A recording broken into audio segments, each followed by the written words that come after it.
Mr. Chairman, we thank Mr. Jancic and Mrs. Nia Razverda-Dev for their reports and thank American political observer Larry Johnson for his detailed presentation.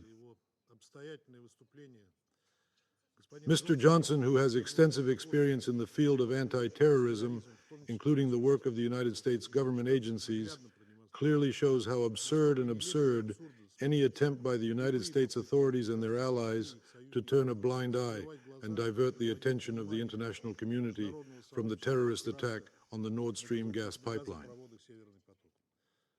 Even American citizens themselves can hardly hide their outrage at Washington's actions. Mr. Chairman, in the past year and a half since the explosion of 2 Nord Stream Baltic gas pipelines, the Security Council has discussed the situation about 10 times, both open and closed formats. All members of the Security Council condemned the deliberate destruction of a large cross-border underwater gas pipeline infrastructure. This incident undoubtedly poses a direct threat to international peace and security. The use of explosive devices on the seabed caused serious damage to a gas pipeline worth about $17 billion. It has caused serious environmental consequences and has created obvious dangers for navigation in this part of the Baltic Sea. Given the seriousness of the crimes committed, many of our colleagues, I advise the Security Council, are pinning their hopes on the results of the national investigations launched immediately after the terrorist attacks in Germany, Denmark, and Sweden. We immediately expressed our skepticism about this because Berlin, Copenhagen, and Stockholm refused to cooperate with Russia as a stakeholder.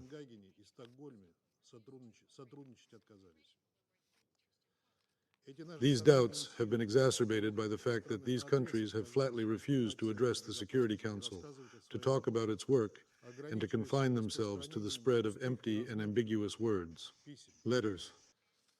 However, their allies in the Security Council have turned a blind eye to this and have urged other members of the Council to do the same. They say, let the 3 countries work without any pressure and present concrete results. At the same time, as a mantra, they reiterated their full trust in the authorities of these countries and their confidence in the effectiveness of their investigative actions. Under these pretexts, Western members of the Security Council did not support 2 Russian initiatives last year. The Security Council draft resolution directs the Secretary General of the United Nations to submit proposals for the establishment of an international independent commission under the auspices of the organization to investigate the incident. And a draft statement by the President of the Security Council expressing concern about the lack of information from the international community during the investigation.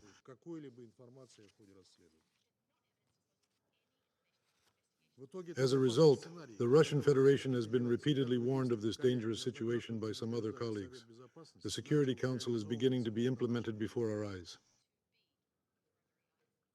In February, the Security Council was informed that the Danish and Swedish authorities had terminated their national investigations.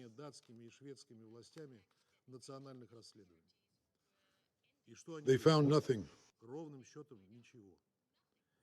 The only concrete conclusion is that it has been drawn. The first few days after the terrorist attack. The conclusion is that the Nord Stream branch was intentionally destroyed by an explosive device. Moreover, despite this fact, it shows that there is no reason to continue the criminal case of jurisdiction proceedings.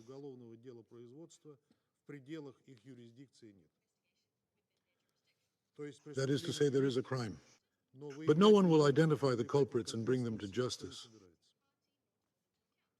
It's as if a year later, following the course of the murder investigation, the investigation will conclude that the victim has been killed. The script, which is more like a theatrical script of the absurd. We know that Sweden, Denmark, Germany have just circulated another letter that adds nothing to what we can say today.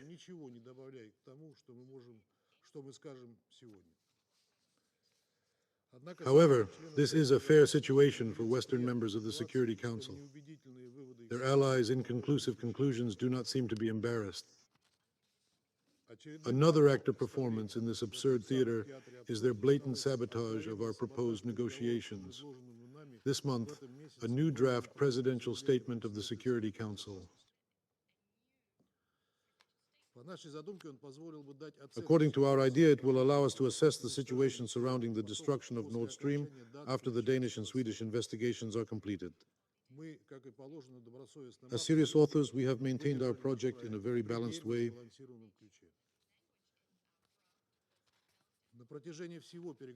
Throughout the negotiations, one of the main arguments of some members of the Security Council was the so-called premature characterization of the Nord Stream bombing as a terrorist attack.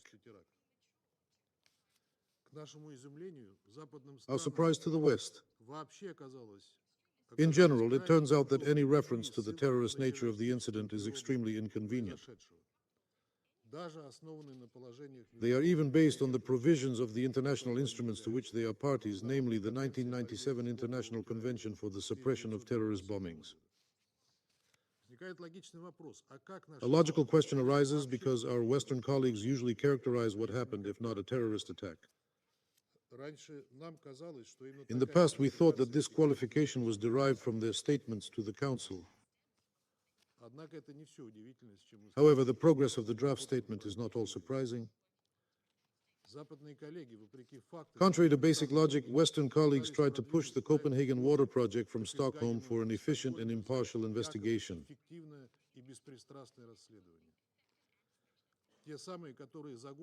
Those who have been reminiscent for a year have only concluded that the gas pipeline has exploded.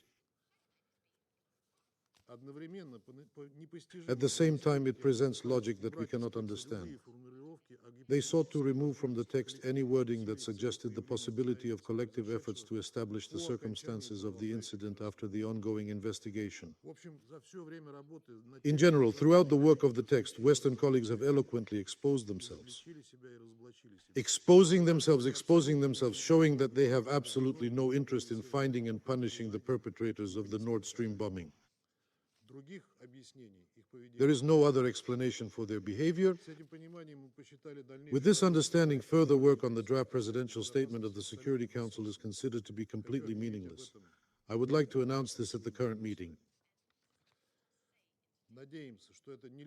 We hope that this fair situation will clearly illustrate to our colleagues from the Global South the true intentions of the Western delegation in the terrorist attack on Nord Stream. All they need is to keep the issue out of the Security Council's focus and cover up their allies who do not provide any useful information to the international community.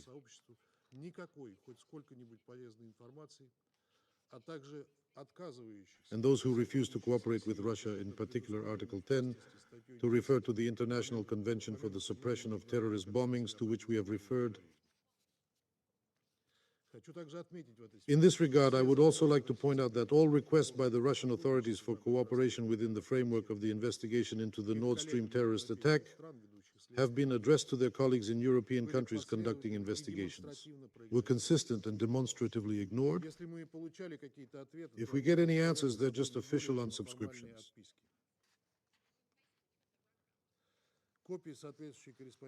We circulated a copy of the correspondence to the Security Council in 2023. All colleagues can be sure of this. Taking into account the unacceptable situation, on March 21, 2024, the Ministry of Foreign Affairs of the Russian Federation sent buildings to the embassies of Germany, Sweden, and Switzerland. Notes to Moscow regarding the failure of these states to fulfill their obligations under the International Convention for the Suppression of Terrorist Bombings and the International Convention for the Suppression of the Financing of Terrorism. Данные ноты констатировали наличие спора между нашей страной и указанными государствами в контексте этих международных инструментов и содержали запрос о проведении переговоров об их толковании и применении. Copies of NOT data were also sent to Honey for distribution as official documents of the General Assembly and the Security Council. Mr. President, I would like to ask all colleagues today how to explain a situation in which a state or group of states verbally condemns the crimes committed, but at the same time opposes in every way possible the joint efforts to identify the perpetrators. in any sane person. At the same time, there are suspicions of dishonest double play. This is especially true when we recall that politicians in the country or countries before the crime were calling for the crime to be committed. After it was done, they rejoiced at the fact. We have all heard and seen these statements by senior U.S. officials from their allies. Then the United States began a coordinated campaign to spread absurd and sometimes contradictory versions of what had happened in the Western media.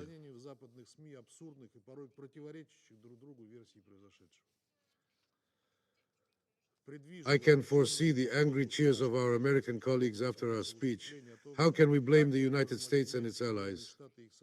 If so, maybe you will try to explain in some way what is happening and your leaders' recognition and demonstration sabotage of international investigation efforts.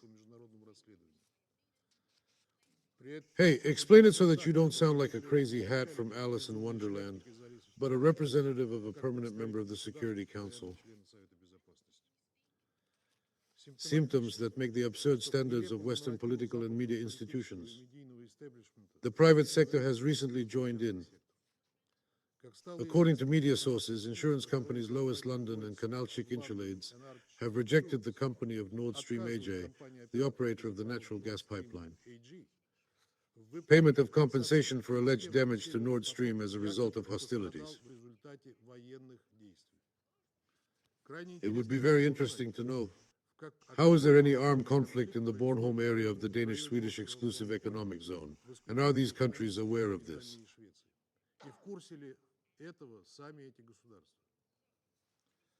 In addition, the insurance company itself concluded that the explosion of the natural gas pipeline was carried out with the help of an explosive device maliciously and for political reasons, thus confirming its terrorist nature.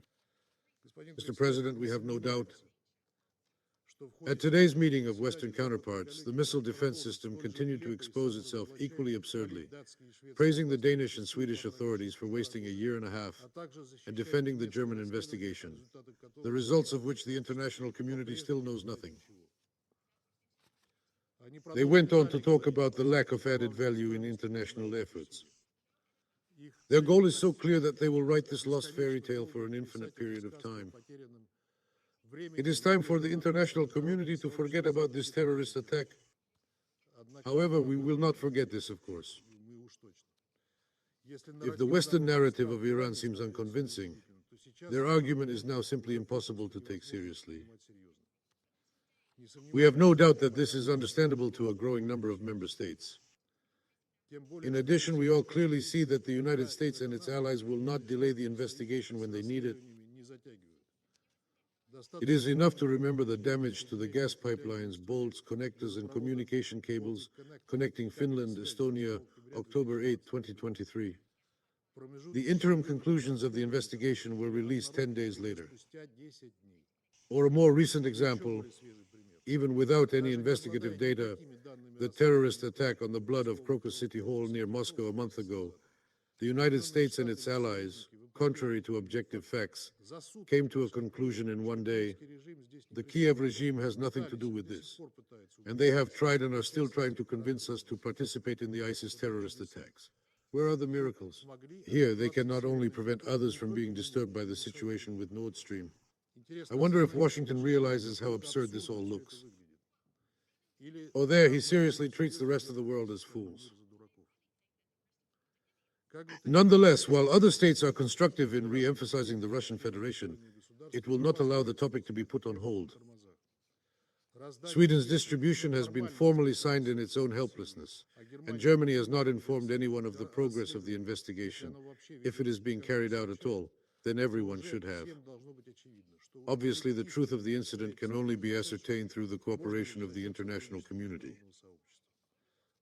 In addition, despite the efforts of some countries led by the United States to hide the end of the year, if we do not do so, we will find ourselves in a world without rules, lawless, and the next victim of a terrorist attack on critical transnational pipeline infrastructure by the well-known defenders of the rules-based order could be any other country. I want to assure you that no matter how hard the perpetrators try to evade the answer, they will not evade it. Our country will continue to use all available means to achieve this goal. We call on all rational people who have nothing to do with the terrorist attack on Nord Stream to support these efforts and jointly send a firm and clear signal that terrorist attacks on cross-border submarine pipeline infrastructure are unacceptable. Rules-based order must be opposed to international law. Thank you.